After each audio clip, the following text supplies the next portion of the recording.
Assalamualaikum warahmatullahi wabarakatuh. Perkenalkan, nama saya Sevi Septriani dari SDN Negeri 5 Junjang. Tugas pertama saya yang saya buat yaitu tentang asesmen pembelajaran digital dengan kuisis. Dalam asesmen pembelajaran digital dengan kuisis, ada beberapa poin yang akan dibahas. Yang pertama, pengertian asesmen.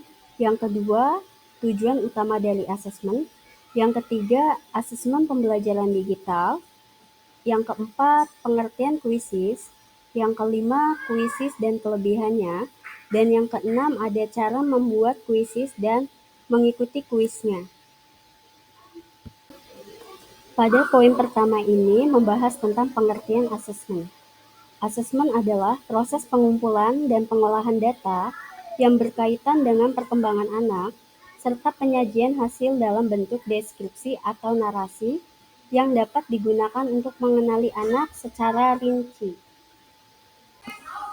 Poin selanjutnya yaitu membahas tentang tujuan utama dari asesmen. Tujuan yang pertama yaitu tentang menilai pencapaian kompetensi peserta didik. Tujuan utama dari asesmen pada kurikulum Merdeka adalah untuk menilai sejauh mana peserta didik telah mencapai kompetensi yang telah ditetapkan. Kompetensi ini mencakup keterampilan, pengetahuan, dan sikap yang harus dimiliki oleh peserta didik. Dengan menilai pencapaian kompetensi, guru dapat mengetahui kemajuan peserta didik dan memberikan umpan balik yang tepat untuk membantu peserta didik mencapai kompetensi yang diharapkan. Tujuan yang kedua yaitu memberikan umpan balik yang efektif. Tujuan asesmen pada kurikulum Merdeka tidak hanya sebatas mengukur kemampuan peserta didik, tetapi juga memberikan umpan balik yang efektif terhadap proses pembelajaran. Dengan memberikan umpan balik yang tepat, guru dapat membantu peserta didik memahami kelebihan dan kekurangan dirinya, serta memberikan rekomendasi untuk meningkatkan kemampuan dan pencapaian kompetensi. Tujuan yang ketiga yaitu meningkatkan mutu pembelajaran. Tujuan asesmen pada kurikulum Merdeka adalah untuk meningkatkan mutu pembelajaran. Dengan melaksanakan asesmen secara formatif, guru dapat mengetahui kekurangan dan kelebihan peserta didik, serta menyesuaikan pembelajaran agar lebih efektif. Tujuan yang keempat yaitu mendorong pengembangan diri peserta didik. Tujuan kurikulum Merdeka adalah untuk mendorong pengembangan diri peserta didik dengan memberikan umpan balik yang efektif. Peserta didik dapat memahami kekurangan dan kelebihan dirinya, serta dapat mengembangkan kemampuan yang dimilikinya. Dengan demikian, asesmen dapat membantu peserta didik dalam mencapai tujuan karir dan kehidupan yang diinginkan. Selanjutnya yaitu tentang asesmen pembelajaran digital. Dalam perkembangan asesmen pembelajaran, hingga kini telah menyentuh ranah teknologi. Asesmen pembelajaran tidak lagi dilakukan secara manual. Selanjutnya kita akan membahas tentang pengertian dari kuisis. Kuisis merupakan salah satu platform online yang dapat digunakan sebagai media pembelajaran ataupun asesmen pembelajaran. Platform lainnya yang bisa kita gunakan untuk media pembelajaran dan asesmen diantaranya adalah Kahoot, Wordwall, dan lain-lain. Ada dua contoh gambar tersebut diantaranya yaitu gambar Kahoot dan Wordwall. Untuk lebih jelasnya, kita akan membahas tentang kuisis dan kelebihannya juga. Kuisis dapat memberikan data dan statistik hasil kinerja siswa secara langsung. Kuisis juga dapat dikerjakan saat pembelajaran berlangsung atau bersama-sama. Selain itu juga dapat dijadikan PR sehingga dapat dikerjakan kapan saja dan di mana saja oleh siswa, asalkan tidak melebihi batas waktu yang telah ditentukannya. Kuisis memiliki kelebihan juga, di antaranya yang pertama, memiliki fitur untuk presentasi pembelajaran dan asesmen. Yang kedua, memiliki banyak template siap pakai. Yang ketiga, memiliki analisis hasil asesmen siswa. Yang keempat, dapat digunakan oleh pendidik dari tingkat PAUD hingga perguruan tinggi. Yang kelima, pengaturan waktu pada kuisis yang fleksibel. Yang keenam, aplikasi ini semakin menarik karena dapat menambahkan gambar ataupun meme lucu pada setiap pertanyaan. Setelah mengetahui pengertian kuisis dan kelebihan dari kuisis, saya juga akan memberitahu cara membuat kuis di kuisis. Pertama, kita masuk ke alamat tersebut seperti pada tampilan gambar di samping. Alamatnya itu kita ketik https://quizzes.com/. Lalu kita klik register. Setelah sukses registernya, kita klik teacher. Setelah itu kita isi kotak sesuai permintaan dan kita klik lanjutkan.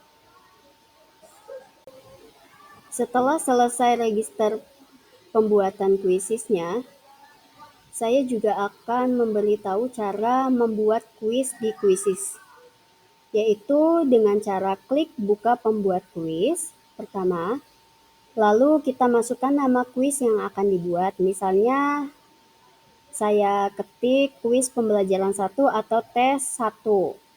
Setelah itu pilih bahasa, lalu boleh masukkan gambar ataupun tidak. Lalu klik simpan. Setelah klik simpan, kita buat pertanyaan baru untuk mulai membuat pertanyaannya. Dan nanti kita akan dibawa ke halaman seperti gambar di samping. Dalam gambar di samping ada beberapa nomor. Yang pertama itu untuk membuat pertanyaan. Untuk membuat pertanyaannya kita cukup ketik saja pertanyaan apa yang akan kita buat. Pada poin nomor 2, 3, 4, dan 5 itu untuk opsi jawaban. Kita ketik di situ jawabannya apa saja. Lalu pada poin ke-6, untuk menghapus pilihan cukup tekan icon tempat sampah sebelah kiri. Dan jika jawaban benar, kita centang atau checklist di bagian atas sebelah kanan opsinya. Pada bagian nomor poin 7, kita boleh menambahkan opsi jawaban yang lain. Pada nomor 8, itu untuk mengatur waktu jawabnya. Bisa pilih 5 detik, 10 detik, ataupun 15 detik. Dan pada poin 9, jika semuanya sudah selesai, maka kita bisa klik simpan.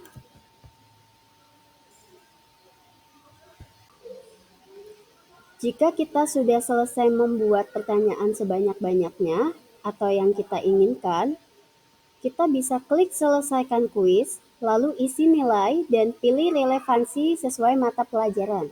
Misalkan untuk kelas, disesuaikan dengan kondisi kelas yang Anda ajarkan. Lalu kita pilih subjek relevansinya. Pilih kuis tentang apa.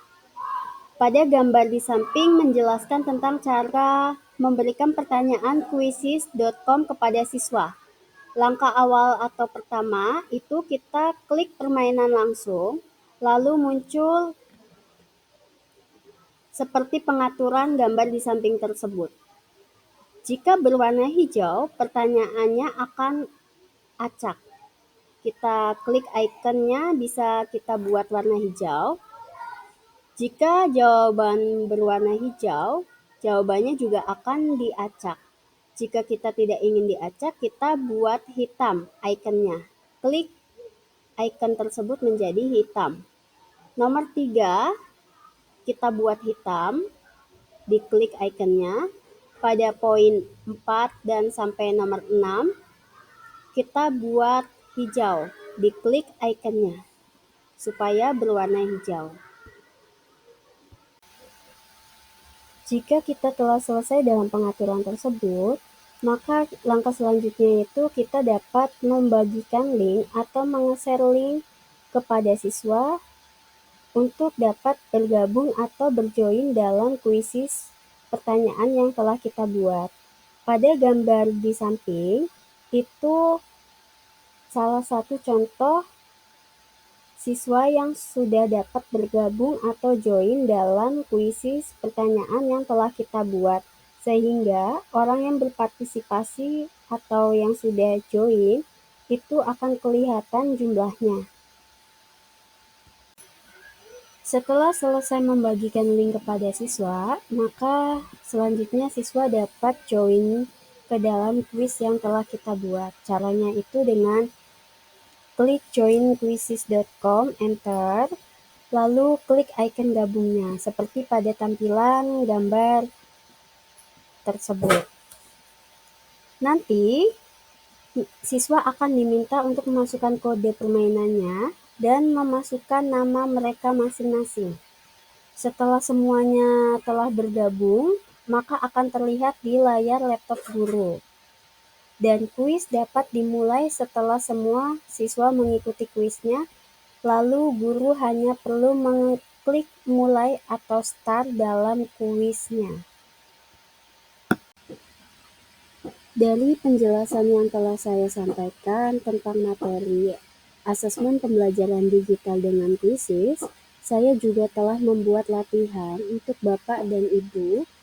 Supaya lebih jelas, mangga dapat bergabung dalam join share link yang telah tertera dalam slide ini.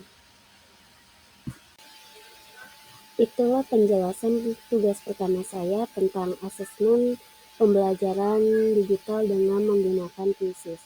Jika ada salah kata atau kurang dalam penjelasannya, saya mohon maaf.